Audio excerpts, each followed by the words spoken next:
Hello friends, good morning. നമ്മുടെ Kerala TV സീരിയലിലേക്ക് എല്ലാവർക്കും സ്വാഗതം. സേതു കേറ്ററിംഗുകാരുടെ കാര്യങ്ങളൊക്കെ പറഞ്ഞ് ഹരിയായിട്ട് സംസാരിച്ചുകൊണ്ട് വരുമ്പോഴാണ് ഒരു ബർത്ത്ഡേ സെലിബ്രേഷൻ്റെതായ സിറ്റുവേഷൻസും കാര്യങ്ങളൊക്കെ ഹോളിൽ കാണുന്നത്. ഇതെന്താ കെട്ടി തൂക്കി ഇട്ടേക്കണേന്നൊക്കെ ചോദിച്ചുകൊണ്ട് സേതു ഇതൊക്കെ കണ്ടപ്പോൾ ഇങ്ങനെ നോക്കുക. ഇതെന്തോന്നടി ഫുൾ ഡേ ആണല്ലോ എന്നൊക്കെ പറഞ്ഞു. ഇത് പ്രതാപൻ സാറിനുള്ള പാർട്ടി പരിപാടിയാണോ എന്നൊക്കെ ചോദിച്ചു. അല്ല, ഈ ബർത്ത്ഡേ പരിപാടികളൊക്കെ പാർട്ടി പരിപാടി പോലെ നടത്തുന്നതെന്ന് ഹരി അന്നേരം സേതുവിനോട് പറഞ്ഞു. ആണ്ടതെ ചേച്ചി വരുന്നുണ്ടെന്ന് പറഞ്ഞു. ബേബി ചേച്ചിയെ കണ്ടപ്പോൾ പറഞ്ഞു. അപ്പോൾ ബേബി ചേച്ചിയോട് ഇവർ ചോദിക്കുക എന്താ ഇന്നിവിടെ സംഭവമെന്ന്. അപ്പോൾ നമ്മുടെ പൂർണ്ണിമയുടെ ബർത്ത്ഡേ ആണെന്നുള്ള കാര്യം പറഞ്ഞു. പിന്നെ ബേബി ചേച്ചി ഓടി നടക്കും കേട്ടോ, കേക്ക് വരുന്നു. അതൊക്കെ കഴിഞ്ഞപ്പോഴാണ് ഇങ്ങനെ പറയുന്നത്. ആ സമയത്ത് നമ്മുടെ ഋതുവും അതുപോലെ അച്ചുവും കൂടി അവിടെ നിന്നിങ്ങനെ പറ എന്നൊക്കെ പറഞ്ഞുകൊണ്ട് നിന്നിങ്ങനെ കാണിക്കുന്നുണ്ട്. അപ്പം ഞാൻ പറയില്ല, നീ പറ എന്നൊക്കെ പറയുന്നുണ്ട്. അപ്പോൾ തൊട്ടരികിൽ പൂർണ്ണിമ ഇരിപ്പുണ്ട്. അമ്മേ എന്നും പറഞ്ഞ അച്ചു അന്നേരം വിളിച്ചു. എൻ്റെ ബർത്ത്ഡേ ഒന്നും ആഘോഷിക്കണ്ടെന്ന് പൂർണ്ണിമ അന്നേരം പറയണു. അറിയാവല്ലോ, നിങ്ങളുടെ അച്ഛൻ പോയിട്ട് മാസങ്ങൾ മാത്രമേ ആയിട്ടുള്ളൂ. അതിനിടയിൽ ഞാൻ ഇങ്ങനെയൊക്കെ ചെയ്യുന്നത് ശരിയല്ലെന്നും പറഞ്ഞ് അങ്ങനെ പറയാം. അപ്പോൾ അമ്മ ഇങ്ങനെ കയറിയിരിക്കുന്നതാ അച്ഛൻ്റെ ആത്മാവിന് സങ്കടമാവണേന്ന് ഋതു അന്നേരത്തേക്കും പൂർണ്ണിമയോട് പറയുവാണേ. അപ്പോൾ അതെ അമ്മേ, അച്ഛൻ്റെ ആത്മാവിന് സന്തോഷമാവണമെങ്കിലേ സന്തോഷമായിട്ടിരിക്കണം. കഴിഞ്ഞ ബർത്ത്ഡേക്ക് ബർത്ത്ഡേ ആഘോഷിച്ചത് അതുപോലെ തന്നെ ഇപ്പോഴും നമ്മൾ ബർത്ത്ഡേ ആഘോഷിക്കണമെന്ന് പറഞ്ഞു. അപ്പം നിങ്ങൾ എന്തൊക്കെ പറഞ്ഞാലും ഞാൻ ഒന്നിനുമില്ല എന്ന് പൂർണ്ണിമ അച്ചുവിനോടും ഋതുവിനോടും പറയാം. അപ്പം അമ്മ വന്നില്ലെങ്കിൽ അച്ഛന് ഭയങ്കര സങ്കടമാവും കേട്ടോ എന്ന് അച്ചു അന്നേരം പറയുവാണേ. അപ്പോൾ അച്ഛൻ ഇവിടെ ഉണ്ടായിരുന്നെങ്കിൽ അമ്മ ഈ ബർത്ത്ഡേ സെലിബ്രേറ്റ് ചെയ്യില്ലായിരുന്നു എന്ന് ഋതു ചോദിച്ചു.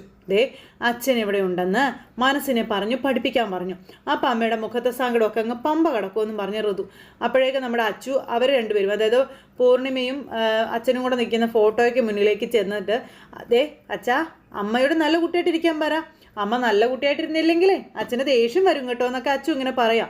അപ്പം അമ്മ ഇങ്ങ് വന്നേന്ന് പറഞ്ഞ് ഇവർ രണ്ടുപേരും കൂടെ പിടിച്ച് വലിച്ച് പൂർണ്ണിമയെ ഒരുക്കുവാണ്. അപ്പം അച്ഛനുള്ളപ്പോൾ എങ്ങനെയായിരുന്നോ അതുപോലെ തന്നെ വേണം ഇന്നും ബർത്ത്ഡേ ആഘോഷിക്കാനെന്നൊക്കെ പറഞ്ഞ് പൂർണ്ണിമയെ കൊണ്ട് ഇങ്ങനെ മക്കൾ ഓരോന്ന് ചെയ്യിക്കാം.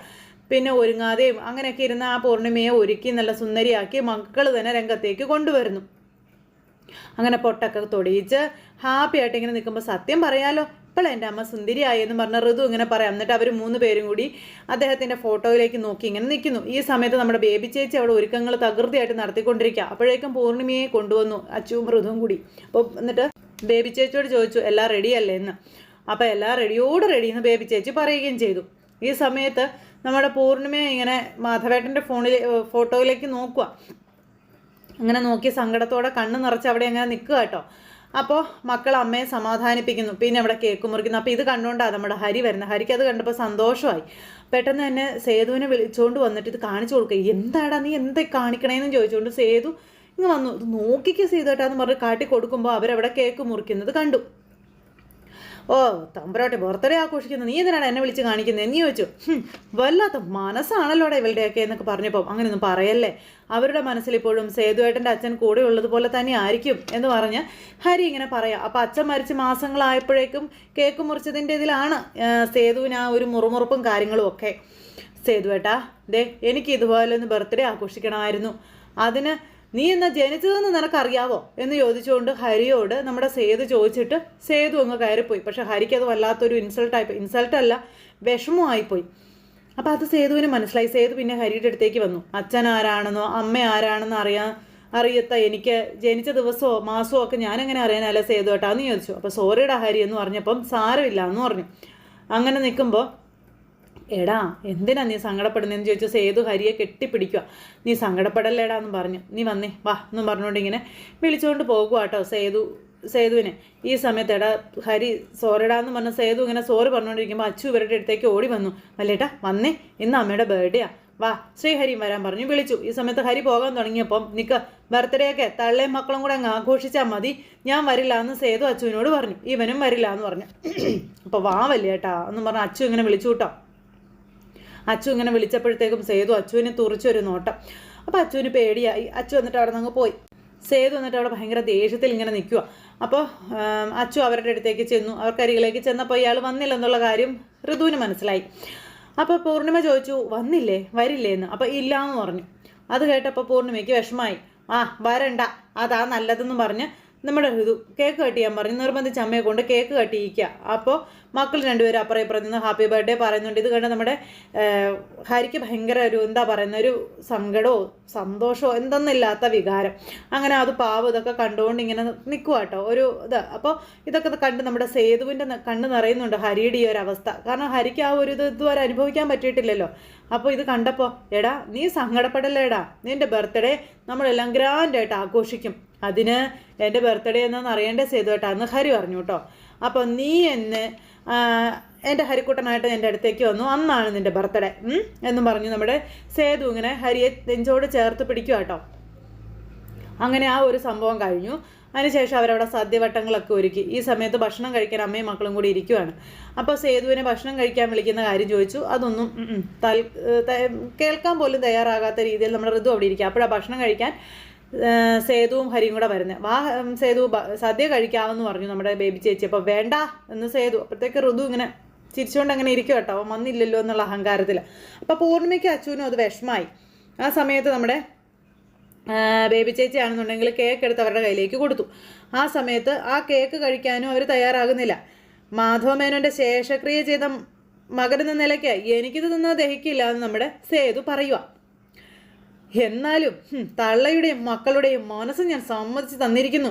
ചുടല കത്തി തീർന്ന് പുകമണം മാറുന്നതിന് മുമ്പേ ആഘോഷം തുടങ്ങിയിരിക്കുന്നു.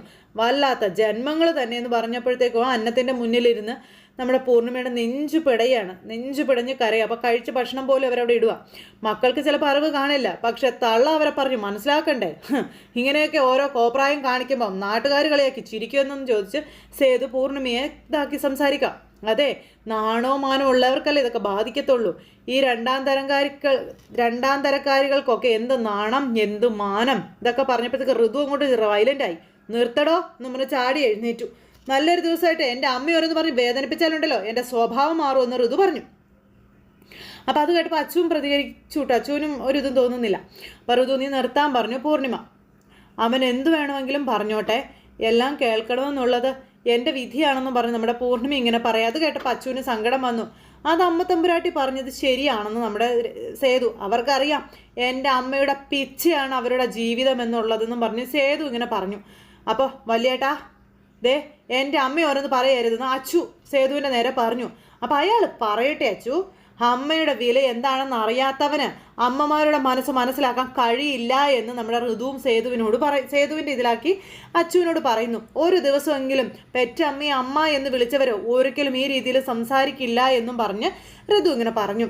ഇയാൾ വളർന്നു വലുതാകുമ്പോൾ ഒരു ഭൂലോക പിഴയായിരിക്കുമെന്ന് അവർ മുൻകൂട്ടി കണ്ടിട്ടുണ്ടാകും, അതാ കളഞ്ഞിട്ട് പോയതെന്നൊക്കെ ഋതു പറയുക. അതിനെല്ലാം കട്ടിച്ച് നിന്ന് കേൾക്കുക സേതു. പിന്നെ ഇയാളുടെ അമ്മ അത്ര നല്ലവളൊന്നും ആയിരിക്കില്ല, ഇയാളുടെ അല്ലേ അമ്മ, അവരും പാഴായിരിക്കും എന്ന് നമ്മുടെ ഋതു പറഞ്ഞപ്പം എടി എന്നെ എന്തെങ്കിലും നീ പറഞ്ഞോ, എൻ്റെ അമ്മയെക്കുറിച്ച് നീ എന്തെങ്കിലും പറയത്താൻ എന്ത് ചെയ്യുന്ന ഋതു ചോദിച്ചു. കൊല്ലും ഞാൻ നിന്നെ എന്ന് പറഞ്ഞുകൊണ്ട് സേതു ഇങ്ങനെ ഋതുവിൻ്റെ മുന്നിൽ ഭയങ്കരമായിട്ട് വയലൻ്റ് ആകുന്നു. അങ്ങനെ മൊത്തത്തിൽ വിഷയമായി വീട്. ഇവർക്കറിയാം ഞാൻ എൻ്റെ അമ്മയുടെ മുഖം പോലും ശരിക്കും കണ്ടിട്ടില്ല എന്നുള്ളത്. എന്നെങ്കിലും അവരെ ഒന്ന് കാണുമെന്നുള്ള പ്രതീക്ഷയിൽ ജീവിക്കുന്ന ഒരു മകനാണ് ഞാൻ എന്നൊക്കെ പറഞ്ഞ് സേതു. എന്നോട് അമ്മയെപ്പറ്റി സംസാരിച്ചാലുണ്ടല്ലോ ഞാനല്ലാതാകും. അതുകൊണ്ട് ദേ എൻ്റെ അമ്മയെക്കുറിച്ചുള്ള സംസാരം നീ ഇവിടെ വെച്ച് നിർത്തിക്കോളാനായിട്ട് ഋതുവിനോട് പറയാം, ഇല്ലെങ്കിൽ സേതുവിൻ്റെ മറ്റൊരു മുഖം നീ കാണുമെന്നു. അതൊക്കെ പറഞ്ഞ് സേതു ഇങ്ങനെ ഭയങ്കരമായിട്ട് ശബ്ദം ഉയർത്തിയിട്ട് അവിടെ നിന്ന് അങ്ങ് പോയി. പാടാന്നും പറഞ്ഞുകൊണ്ട് ഹരിയെ വിളിച്ചുകൊണ്ട് പോകുന്നു. പൂർണ്ണിമ അവിടെ ഇരുന്ന് ഇങ്ങനെ ഭയങ്കര കരച്ചിൽ. അച്ചുവിനും ഋതുവിനും ഒക്കെ ഇന്നത്തെ ദിവസം ഭയങ്കരമായിട്ട് അങ്ങോതായിപ്പോയി. ഇതെല്ലാം കഴിഞ്ഞ് റൂമിൽ പോയിരിക്കുന്ന നമ്മുടെ സേതു ഋതു പറഞ്ഞ കാര്യങ്ങളെപ്പറ്റി ആലോചിക്കുക. ഇയാൾ ഭൂലോക പിഴയായിരിക്കുമെന്ന് മുൻകൂട്ടി കണ്ടിട്ടുണ്ടാവും, അതാ കളഞ്ഞിട്ട് പോയത് തുടങ്ങിയ കാര്യങ്ങളൊക്കെ പറയാം. അങ്ങനെ ഇവർ പറഞ്ഞ കാര്യങ്ങളെല്ലാം സേതുവോട് ചിന്തിച്ചുകൊണ്ടിരിക്കുമ്പോൾ പുറകിൽ നിന്ന് ഒരാളൊരു സാധനം വന്ന് നീക്കുന്നു. ഈ സമയത്ത് നമ്മുടെ സേതു തിരിഞ്ഞു നോക്കിയപ്പോൾ അത് പൂർണ്ണിമയാണ്. പൂർണ്ണിമ എന്തോ ഒന്ന് കൊണ്ടൊന്ന് സേതുവിൻ്റെ നേരെ നീട്ടിയതാ. സേതു അത് മൈൻഡ് പോലും ചെയ്യുന്നില്ലേ. അപ്പോൾ ഇത് മാധവേട്ടൻ്റെ ഡയറിയാണെന്ന് പറഞ്ഞുകൊണ്ട് സേതുവിൻ്റെ നേരെ നമ്മുടെ പൂർണ്ണിമ വെച്ച് നീട്ടുക. ഇതിൽ നിൻ്റെ അമ്മയുടെ ഫോട്ടോ ഉണ്ടെന്ന് പറഞ്ഞപ്പോഴത്തേക്കും നമ്മുടെ സേതു ആർത്തിയോടെ അത് മേടിക്കുന്നു. ആർത്തിയോടെ മേടിച്ച് ആ ഫോട്ടോ ഇങ്ങനെ തൂത്തും തുടച്ചും ഇങ്ങനെ നോക്കുക. പക്ഷേ അച്ഛൻ്റെ ഫോട്ടോയുണ്ട്, അമ്മയുടെ ഫോട്ടോ മുഴുവൻ പോയി. അത് ശരിക്കും കാണാനായിട്ട് പറ്റുന്നില്ല സേതുവിന്. സേതു തൂത്ത് നോക്കുന്നുണ്ട്, പക്ഷെ കാണാൻ കഴിയുന്നില്ല ശരിക്കും. അപ്പം അത്രയും കൊടുത്തിട്ട് പൂർണ്ണിമ അങ്ങ് പോയില്ലേ. സേതു ഇങ്ങനെ ആ ഫോട്ടോ നോക്കി ഇങ്ങനെ എന്താ പറഞ്ഞ് സങ്കടം സഹിക്കാൻ വയ്യാതെ ആ ഫോട്ടോയിൽ നെഞ്ചോട് പിടിച്ച് ഇങ്ങനെ അവിടെ നിൽക്കുക കേട്ടോ. പക്ഷേ മാധവേട്ടൻ്റെ ഡയറിയോ കാര്യങ്ങളൊന്നും നോക്കാൻ സേതു തയ്യാറായില്ല. ഈ സമയത്ത് നമ്മുടെ പൂർണ്ണിമ വരുമ്പോഴേക്കും സേതു പെട്ടെന്ന് തന്നെ അവിടെ നിന്ന് ഇറങ്ങിപ്പോയതാണ് കാണുന്നത്. അപ്പോൾ പൂർണ്ണിമയ്ക്കും ആകെ വല്ലാതെയായി. ഈ ഫോട്ടോയും പിടിച്ചുകൊണ്ട് നമ്മുടെ സേതു അങ്ങനെ പോണു. അമ്മയുടെ മുഖം വ്യക്തമല്ല. അപ്പോൾ അമ്മയെ കണ്ടേ പറ്റൂ. അപ്പോൾ ഈ ഒരു ഇതിൽ നമ്മുടെ സേതു പോകുമ്പോൾ റോഡരികിൽ നമ്മുടെ പല്ലവി നിൽക്കുന്നത് കണ്ടു. പല്ലവിയെ കണ്ടു കഴിഞ്ഞപ്പോൾ സേതു അവിടെ കൊണ്ടുവന്ന് വണ്ടി നിർത്തി. അപ്പോൾ പല്ലവിയെ കണ്ടപ്പോൾ സേതുവിന് മനസ്സിനൊരാശ്വാസം. ഇതെന്താ പല്ലവി ഈ നേരത്തെ ഇവിടെയെന്ന് ചോദിച്ചപ്പോൾ, ഒന്നും പറയണ്ടേ സേതു ഏട്ടാ, ഇന്ന് കോളേജിൽ ലെക്ചേഴ്സിൻ്റെ ഒരു ക്യാമ്പുണ്ടായിരുന്നു, കഴിഞ്ഞപ്പോൾ ഒരുപാട് അങ്ങ് വൈകിയെന്ന് പറഞ്ഞു. അല്ല പല്ലവി എന്താ ഇവിടെ ഇറങ്ങിയേ?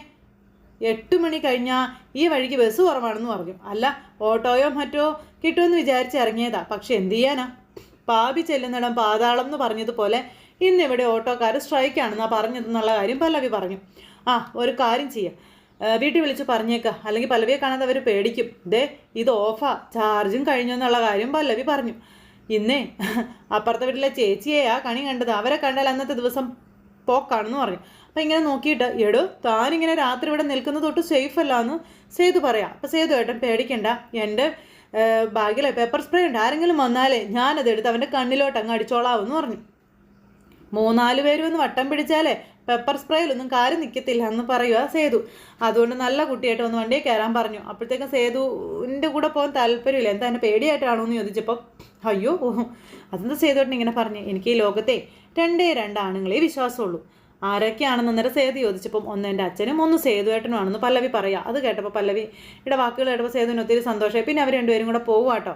ഈ സമയത്ത് പൊന്നുമടത്തിലെ മാധവമേനോൻ്റെ ഡയറി ഇന്ന് എനിക്ക് കിട്ടിയെന്ന് പറഞ്ഞു. അപ്പം അച്ഛൻ്റെ ഡയറി എന്ന് പറയാൻ പല്ലവി പറയണം. അച്ഛൻ മരിച്ചിട്ട് മനസ്സിലുള്ള ദേഷ്യം കളയാതെ ഇത്തിരി കഷ്ടമാട്ടോ എന്നൊക്കെ പല്ലവി ഇങ്ങനെ പറഞ്ഞു. താനതൊന്ന് മറിച്ച് നോക്കാൻ പറഞ്ഞു. അതിൽ എൻ്റെ അമ്മയുടെ ഫോട്ടോ ഉണ്ടെന്ന് പറഞ്ഞു. ആണോ? അപ്പോഴേക്കും നമ്മുടെ പല്ലവി അതെടുത്ത് നോക്കി. പക്ഷെ അമ്മയുടെ മുഖം വ്യക്തമല്ല.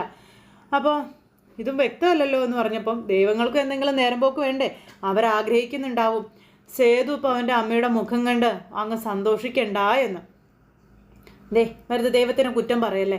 സമയമാകുമ്പോൾ ഈ പറഞ്ഞ ദൈവങ്ങൾ തന്നെ സേതുവേട്ടൻ്റെ അമ്മയെ മുന്നിൽ കൊണ്ടുവന്ന് നിർത്തി തരും, അല്ലെങ്കിൽ സേതുവേട്ടൻ കണ്ടോളാൻ പറഞ്ഞു. അങ്ങനെ ഇവർ തമ്മിൽ അതും പറഞ്ഞിങ്ങനെ പോണു. ഈ സമയത്ത് സേതുവേട്ടൻ ഈ ഡയറി വായിച്ച് നോക്കിയോന്ന് ചോദിച്ചു. അപ്പോൾ ഇല്ലയെന്ന് പറഞ്ഞു. ഒന്ന് വായിച്ചു നോക്കാൻ മേലായിരുന്നോ, ചിലപ്പോൾ അമ്മ എവിടെയാണെന്നുള്ളതിൻ്റെ ഉത്തരം ഇതിൽ നിന്ന് കിട്ടിയാലോ എന്ന് നമ്മുടെ പല്ലവി പറഞ്ഞു. അങ്ങനെ ഒരു നിർണായക തെളിവ് തന്നെ നമ്മുടെ പല്ലവി പറയുമ്പം, അമ്മ എവിടെയെങ്കിലും ജീവിച്ചിരിപ്പുണ്ടെങ്കിൽ ഞാൻ എൻ്റെ അമ്മയെ കാണാൻ പോകും. അതിനി എത്ര ദൂരത്തിലാണെങ്കിലും ഞാൻ പോകും, എങ്കിൽ ഞാനും വരും, എനിക്കും സേതുവേട്ടൻ്റെ അമ്മയെ കാണണമെന്ന് പല്ലവി സേതുവിനോട് പറയാം. അങ്ങനെ അവർ രണ്ടുപേരും കൂടി അമ്മയുടെ കാര്യമൊക്കെ പറഞ്ഞു പോവുക. എവിടെയാണെങ്കിലും എൻ്റെ അമ്മയെ തിരിച്ചു കൊണ്ടുവരണം, എന്നിട്ട് ഇനിയുള്ള കാലം എനിക്ക് എൻ്റെ അമ്മയുടെ ഒപ്പം ജീവിക്കണം, എൻ്റെ ഏറ്റവും വലിയ ആഗ്രഹം അതെന്നൊക്കെ നമ്മുടെ സേതു ഇങ്ങനെ പറയുവാണേ. അതൊക്കെ കേട്ട് പല്ലവിയും ആകെ വിഷമിച്ചൊക്കെ ഇങ്ങനെ ഇരിക്കുന്നു. അങ്ങനെ അവർ രണ്ടുപേരും കൂടി വണ്ടി ഓടിച്ച് പോണു. അങ്ങനെ കുറേ ദൂരം അങ്ങ് പോയി കഴിഞ്ഞപ്പോൾ സേതുവേട്ടൻ വല്ലതും കഴിച്ചോ എന്ന് ചോദിച്ചു. ഇല്ല, നമുക്ക് എന്തെങ്കിലും മേടിക്കാം. മേടിക്കാം, ഭക്ഷണം മേടിച്ച് തരുമോ, എനിക്ക് നന്നായിട്ട് വിശക്കണുണ്ടെന്നൊക്കെ പറഞ്ഞുകൊണ്ട് നമ്മുടെ പല്ലവി പറഞ്ഞപ്പം, അങ്ങനെയൊന്നും പറയരുന്നല്ല, അടാറ് സ്ഥലത്ത് ഞാൻ കൊണ്ടുപോകാലോ എന്നും പറഞ്ഞുകൊണ്ട് നമ്മുടെ പല്ലവിയെയും കൂട്ടിക്കൊണ്ട് സേതു ഒരു സ്ഥലത്ത് പോകുന്നു. അതും നല്ലൊരു സൂപ്പർ സ്ഥലം. അവിടെയാണ് നമ്മുടെ സേതുവും പല്ലവിയും കൂടെ ചെല്ലുന്നത്. അപ്പം അങ്ങനെ ഒരു സിറ്റുവേഷൻ കാണിച്ച് ഇന്നത്തെ കഥ അവസാനിച്ചു. അപ്പോൾ എല്ലാവരും കാത്തിരുന്ന് കാണണേ. എല്ലാവർക്കും നല്ലൊരു ദിവസം ആശംസിക്കുന്നു. അടുത്ത സൂപ്പർ ഹിറ്റ് കഥയുമായി കാണുന്നത് വരെ എല്ലാവർക്കും നന്ദി.